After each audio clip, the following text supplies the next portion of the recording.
மீண்டும் பள்ளிக்கு போகலாம், நம்மை நாம் அங்கே தேடலாம்.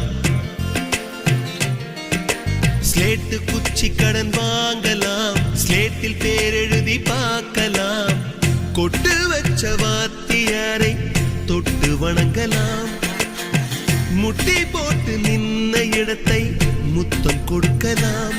பள்ளிக்கூடத்தில் சொன்ன பாடத்தில் இந்த உலகத்தை நாம் அறிந்தோம். அன்னை மடியென நம்மை தாங்கிய இந்த பள்ளியை ஏன் மறந்தோம்?